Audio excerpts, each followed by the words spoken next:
आज हम लोग सीखेंगे परसेंटेज और प्रॉफिट एंड लॉस के बीच का रिलेशन।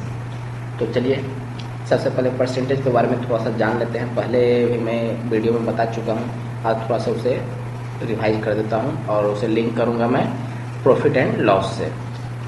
तो चलिए शुरू करते हैं आज का टॉपिक।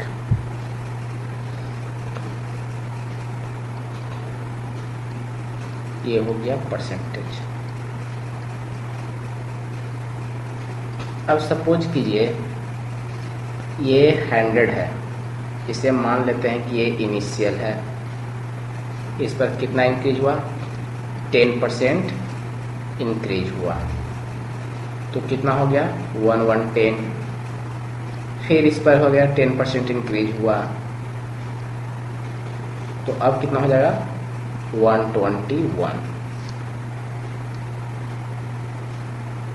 और इसे मान लेते हैं कि ये फाइनल वैल्यू है। तो आप बताइए इनिशियल और फाइनल ये दोनों में ओवरऑल कितना परसेंट का इंक्रीज हुआ है? परसेंटेज इंक्रीज एक्चुअली कितना हुआ है? Final minus initial divided by क्या हो जाएगा? Initial into 100। तो कितना हो गया फाइनल? 121। इनिशियल कितना है? 100 डिवाइडेड बाय 100 इंटू 100। तो आपका वैल्यू आ जाएगा कितना? 21%।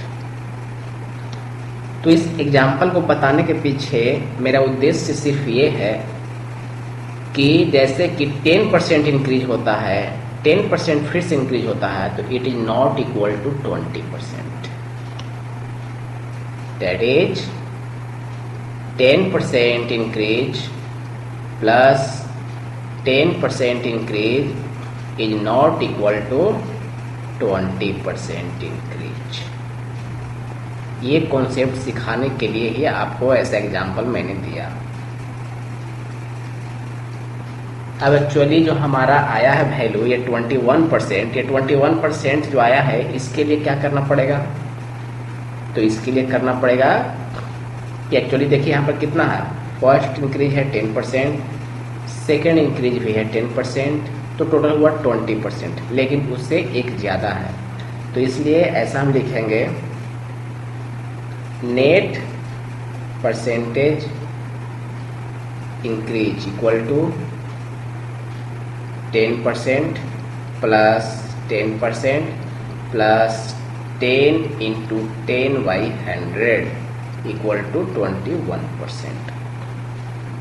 इसे और क्या लिख सकते हैं? यदि इसे सपोज करते हैं A%, इसे सपोज करते हैं B%, तो ये कैसा हो जाएगा? कुछ इस ढंग से हो जाएगा A plus B plus AB divided by 100। क्या हो जाएगा? कुछ इस ढंग से हो जाएगा। यानी कि हमारा जो है ये कॉन्सेप्ट क्या आया? हम लोग क्या कॉन्सेप्ट सीखे? Concept 1। Concept 1 A% increase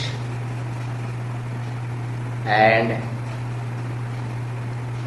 subsequently B% increase,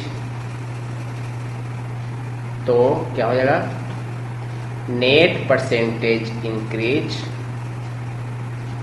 equal to हो जाएगा आपका A plus B plus AB by 100, इतना परसेंट।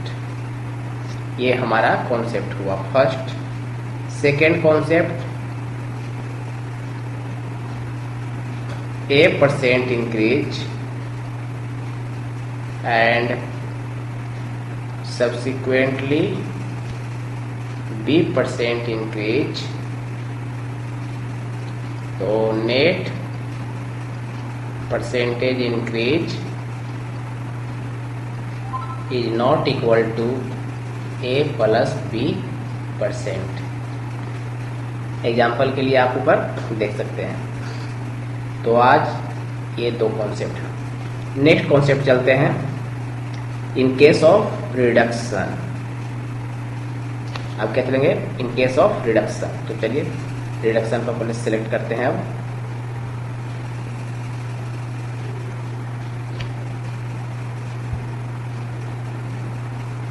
नाउ आ गया इन केस ऑफ रिडक्शन बोलिए, डिडक्शन बोलिए, या फिर इसे आप ये बोल सकते हैं कि डिक्रीज बोलिए, कुछ भी in case of reduction, deduction, decrease. इसमें भी एग्जांपल लेते हैं। चलिए सबसे पहले एग्जांपल,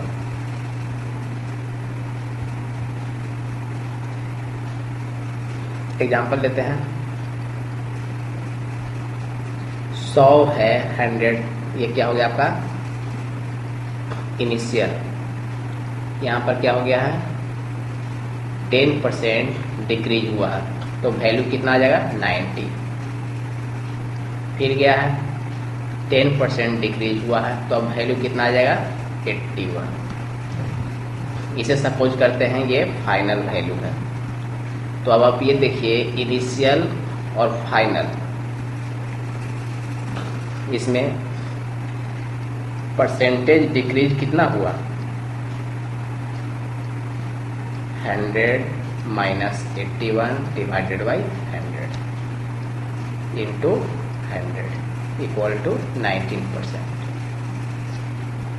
चलिए ठीक है। तो यहाँ भी हम क्या देखते हैं कि 10% रिडक्शन एंड सब्सिक्वेंटली,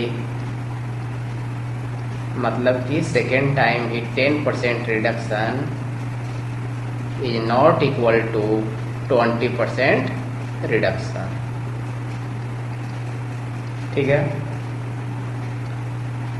तो इसमें कॉन्सेप्ट क्या आएगा, इसमें आएगा कि net percentage reduction equal to A plus B minus AB by 100%, ये होगा हमारा।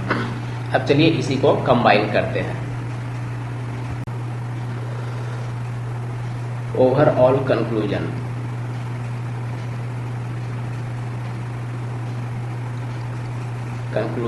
या फिर इसे आप लिख सकते हैं ओवरऑल रिजल्ट, जो based on the above example. चलिए ये हो गया। तो इसमें करते हैं if first increase by A% and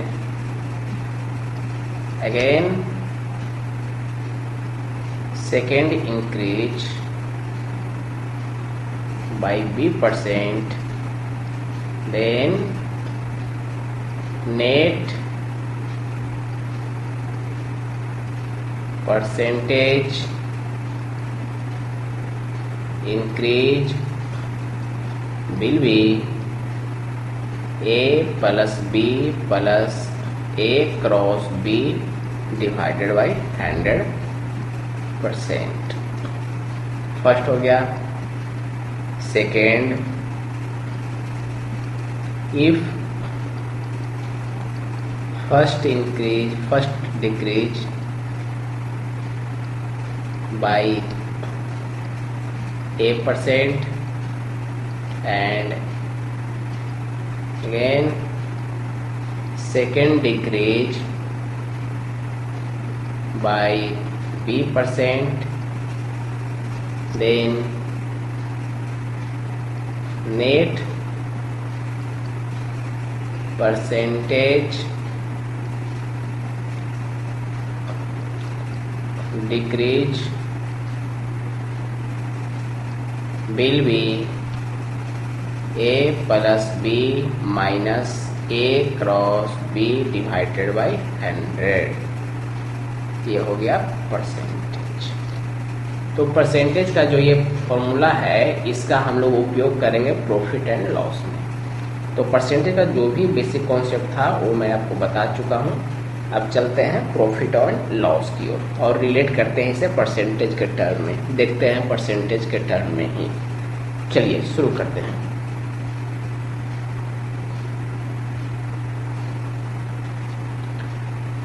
topic का नाम देते हैं percentage versus profit and loss.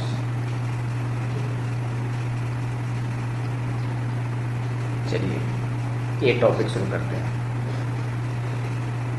फिर वही एग्जांपल लेंगे, इनिशियल वैल्यू। सपोज कीजिए ये इनिशियल वैल्यू है,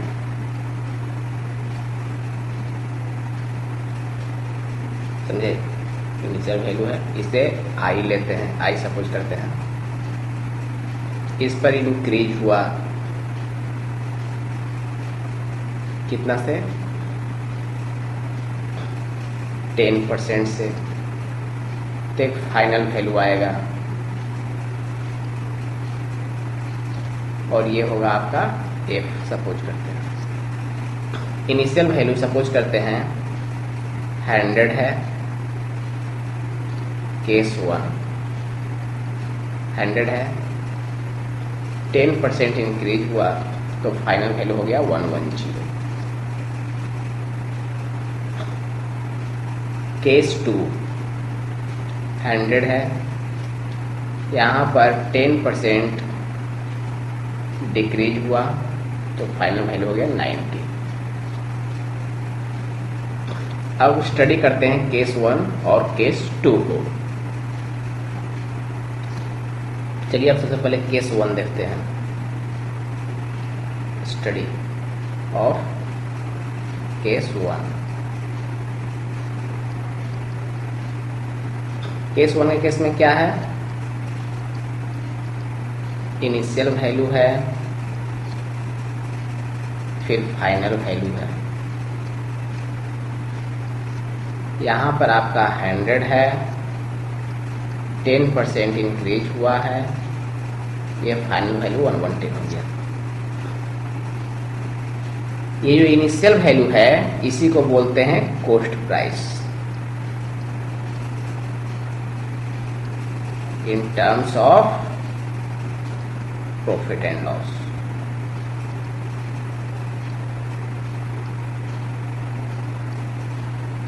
इसको कॉस्ट प्राइस बोलते हैं। ये जो इंक्रीज हुआ इसे बोलते हैं प्रॉफिट, और ये फाइनल वैल्यू आया इसी को बोलते हैं सेलिंग प्राइस। तो यहां पर से हमारे पास कुछ फॉर्मूला निकल करके आएगा। वो फॉर्मूला क्या आएगा देखिए, फाइनल वैल्यू या फिर इसे सेलिंग प्राइस इक्वल टू क्या कर सकते हैं, इनिशियल प्राइस या फिर इसे बोल सकते हैं cost price into 1 plus percentage increase, इसे बोल सकते हैं आप प्रॉफिट, डिवाइडेड बाय 100। यहाँ पर देखिए पुट करके वैल्यू 100 हो गया, 1 प्लस 10/100 इक्वल टू 110। देखिए बिल्कुल सही बैठ रहा है। यहाँ पर भी सेलिंग प्राइस आया, ये हो गया आपका सेलिंग प्राइस। तो इससे क्या फॉर्मूला निकलता है कि हमारा selling price is nothing but the final value after increase. इस कॉन्सेप्ट को याद रखेंगे। बहुत लोगों को ये प्रॉब्लम होती है कि हम पहचानेंगे कैसे, आइडेंटिफाई कैसे करेंगे सेलिंग प्राइस ही है। तो इसी को आइडेंटिफाई करने के लिए मैंने बोल दिया कि सेलिंग प्राइस क्या है आपका, वो फाइनल वैल्यू है, वो इंक्रीज करने के बाद। तो यहाँ से हमारा फॉर्मूला क्या आया, यहाँ पर से हमारा फॉर्मूला बन करके आया कि selling price SP equal to CP into 1 plus profit percent divided by 100।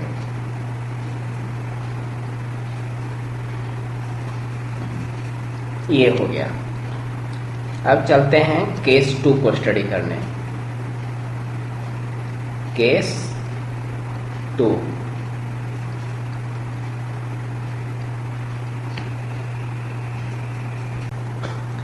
Case 2 में क्या था, रिडक्शन था। मतलब यहां पर आपका इनिशियल वैल्यू, फिर ये फाइनल वैल्यू। चलिए, ये हो गया आपका 100, यहाँ पर हो गया 10% रिडक्शन, फाइनल वैल्यू आया 90। इसे इनिशियल वैल्यू है, इसे बोलेंगे कॉस्ट प्राइस, डिनोट करेंगे CP के रूप में। ये रिडक्शन है, इसे बोलेंगे लॉस, और इसे बोलेंगे selling price. Selling price denote करेंगे SP। तो कॉन्सेप्ट मैंने क्या बताया था, सेलिंग प्राइस को आइडेंटिफाई करने के लिए क्या नियम बताया कि जो भी फाइनल वैल्यू आएगा वही रहेगा आपका सेलिंग प्राइस। तो फाइनल वैल्यू जो है 90, इसलिए इसको सेलिंग प्राइस बोलते हैं। तो यहाँ पर हमें क्या कॉन्सेप्ट बन करके आएगा, ये क्या फॉर्मूला बन के आएगा, फॉर्मूला हो जाएगा आपका selling price equal to cost price into 1 minus loss percent divided by 100। Value put करके देखिए, 100 1 माइनस 10 बाई 100 इक्वल टू 90 हो गया वैल्यू, सेम प्राइस आ रहा है। तो अब ये केस 1 और केस 2 जो हम लोग ने सेपरेट सेपरेट किया, उसे अब जनरलाइज करते हैं।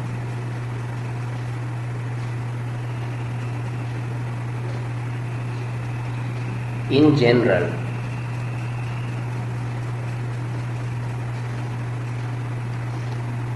सेलिंग प्राइस मतलब SP equal to CP into 1 plus minus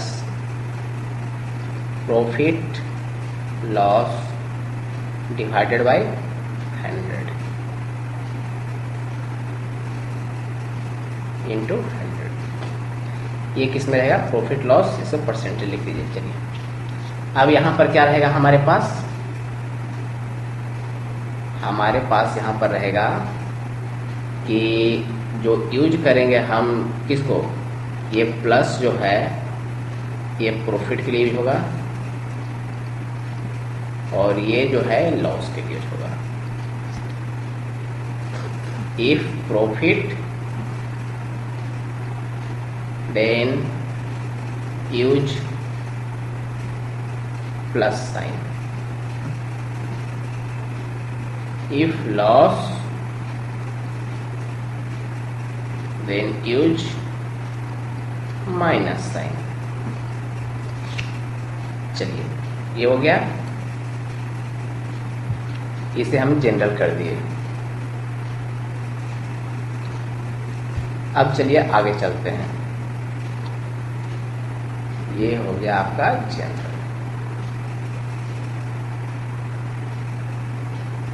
ये हो गया आपका रिलेशन परसेंटेज और प्रॉफिट एंड लॉस के बेसिस पर। तो चलिए अब सोल्व करते हैं कुछ क्वेश्चन प्रॉफिट एंड लॉस का। अब कॉन्सेप्ट सीखते हैं हम लोग मार्केट प्राइस का। चलिए,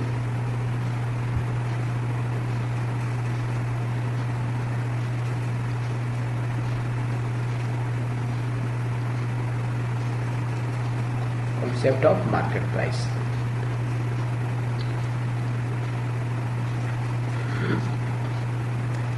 सपोज कीजिए यहाँ पर एक व्यक्ति है,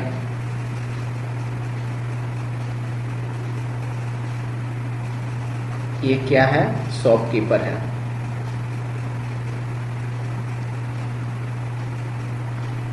इसके पास कुछ आर्टिकल है, सामान है, ये कुछ सामान है जो प्रोडक्ट है। ये बाई किया है कितना पर, 100 रुपया पर। तो अब ये है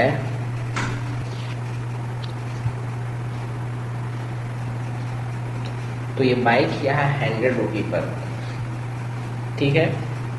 अब अगर ये सेल करना चाहता है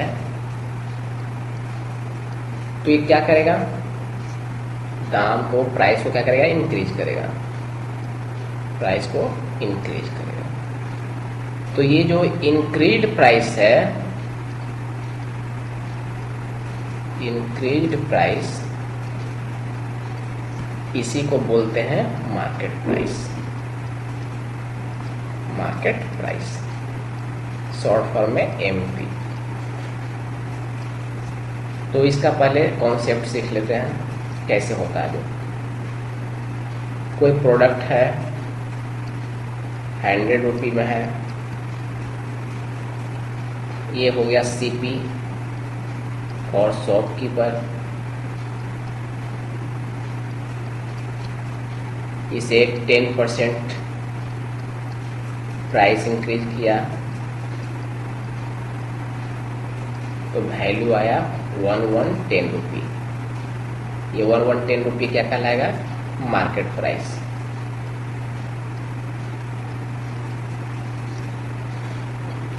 यहाँ पर ये फिर क्या करेगा, सपोज 10% क्या किया, डिस्काउंट दिया।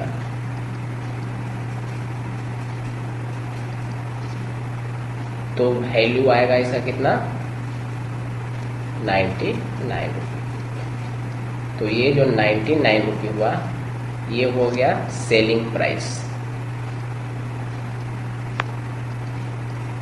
For shopkeeper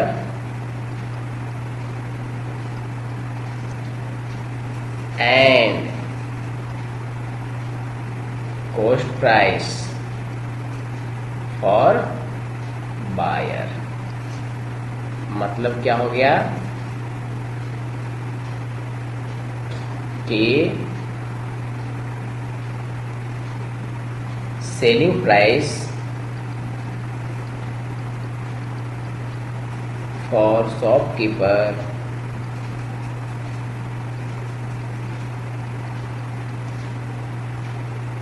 each cost price for buyer। concept first, concept second, discount is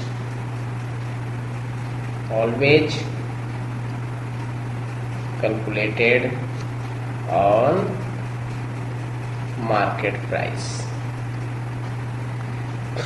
क्योंकि देखिए, यदि यहाँ पर ये जितना मैं खरीदा था, जितना मैं बाई किया था, उतना ही पर अगर दे देगा, उतना ही पर डिस्काउंट दे देगा, तो क्या हो जाएगा, उसको लॉस हो जाएगा।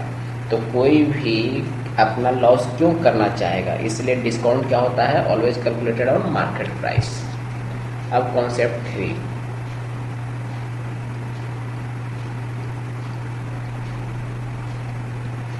प्रॉफिट और लॉस इज ऑलवेज